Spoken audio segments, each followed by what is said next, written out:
Assalamualaikum warahmatullahi wabarakatuh. Di sini saya akan mempresentasikan hasil proyek akhir kami yang memiliki judul aplikasi pembaca nilai mata uang sebagai sarana pembantu penyandang tunanetra. Aplikasi yang telah kami buat bernama Pisper.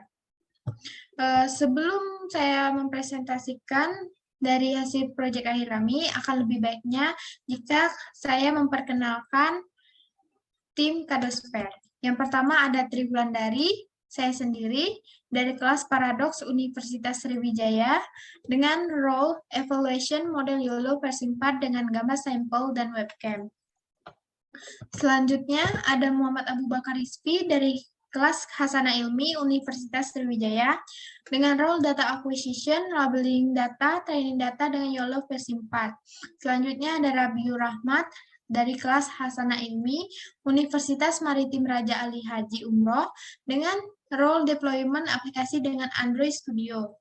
Selanjutnya ada Muhammad Aziz Pangestu dari kelas Hasana Ilmi Politeknik Manufaktur Negeri Bangka Belitung dengan role text to speech dengan NLP. Selanjutnya yang terakhir ada Rizky Adi Dermawan dari kelas Paradoks Politeknik Negeri Semarang dengan role algoritma menghitung jumlah uang yang dideteksi. Yang pertama yang saya jelaskan yaitu latar belakang. Uang menjadi salah satu kebutuhan pokok pada masa sekarang ini, di mana uang menjadi alat pembayaran yang sah dengan nilai yang berbeda. Permasalahan pada uang, terutama uang kertas yang sulit diidentifikasi hanya dengan diraba tanpa melihat nominalnya. Masalah inilah yang menjadi keterbatasan dalam mengidentifikasi uang, terutama bagi kaum tunanetra. Masalah tersebut yang menjadi alasan kami untuk merancang aplikasi yang dapat mengidentifikasi nilai mata uang. Selanjutnya ada rumusan masalah. Yang pertama, bagaimana cara kerja aplikasi Pisper. Yang kedua, metode apa saja yang dipakai dalam pembuatan aplikasi. Selanjutnya ada metodologi. Data di-train menggunakan YOLO versi 4, hasilnya akan diolah di Android Studio sebagai model aplikasi yang dibuat. Pengumpulan dataset yang akan di-training menggunakan YOLO versi 4, dan selanjutnya di-modeling dan akan dimasukkan ke aplikasi yang telah dibuat. Selanjutnya ada proses data acquisition. Dataset proyek akhir adalah gambar dari berbagai uang yang berlaku di Indonesia. Gambar-gambar tersebut dikumpulkan dari setiap anggota tim. Data dapat berasal dari Google ataupun mengambil foto sendiri. Selanjutnya ada proses data exploration. Gambar yang telah dikumpulkan kemudian diberi label sesuai dengan kelasnya masing-masing melalui website makesense.ai. Kemudian gambar dan label dijadikan satu ke dalam folder zip dan siap untuk di-train menggunakan metode YOLO versi 4. Selanjutnya ada proses data modeling. Algoritma yang digunakan pada proyek akhir ini adalah YOLO versi 4 untuk proses deteksi gambar dan Google Text to Speech untuk proses teks ke suara. Selanjutnya ada proses data evaluation. Dataset yang telah di-train sebelumnya dilakukan proses pengujian. Data dites menggunakan OpenCV dari library Python dengan cara menginput gambar sampel yang akan dideteksi. Selanjutnya ada proses deploying. Aplikasi dibuat menggunakan Android Studio menggunakan bahasa pemrograman Java. Sebelumnya file mode YOLO yang berbentuk wake diubah menjadi bentuk TensorFlow menggunakan Anaconda Prompt. Selanjutnya ada hasil penelitian. Dari hasil proyek akhir kami yaitu aplikasi pendeteksi uang yang telah dibuat belum dapat mendeteksi uang dikarenakan terjadi error pada saat memasukkan model hasil train ke dalam aplikasi. Namun di aplikasi yang dibuat dapat dijalankan 100% walaupun tidak bisa mendeteksi uang.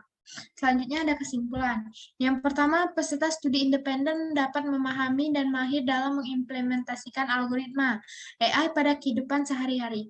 Yang kedua, kegagalan dalam proses data modeling dan exploration dapat terjadi diakibatkan kesalahan algoritma dan human error. Yang terakhir, ada pendeteksian model dapat dilakukan menggunakan library CP2, namun model tidak dapat di-convert ke dalam TensorFlow. Selanjutnya akan menampilkan kegiatan proses pengumpulan data dengan cara mengambil gambar melalui Google dan juga bisa melalui dengan cara mengambil foto uang sendiri. Selanjutnya ada proses testing data. Data yang telah di-train kemudian dites menggunakan library CP2 dan OpenCV dari Python.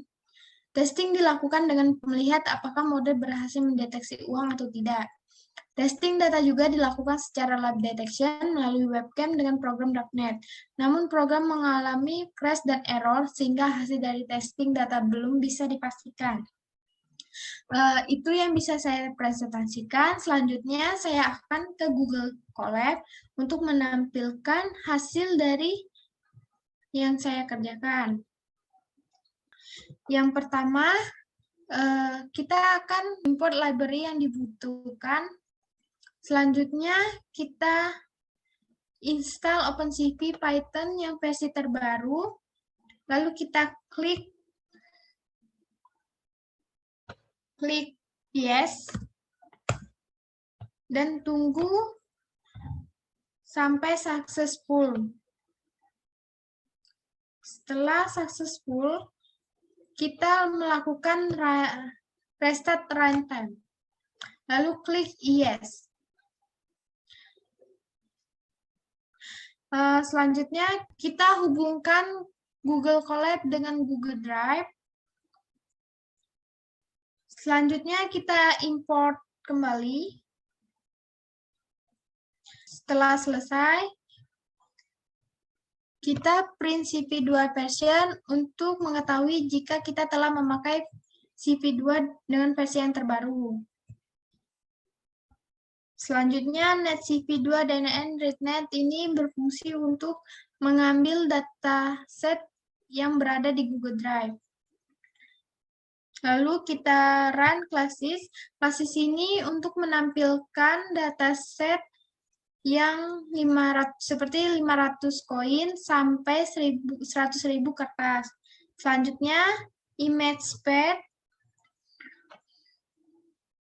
untuk mengambil sampel data dari Google Drive yang akan diolah menjadi dataset dan akan menghasilkan output seperti ini, dan gambar yang telah dideteksi menampilkan jika uang yang dideteksi 20.000 dengan akurasi 99%.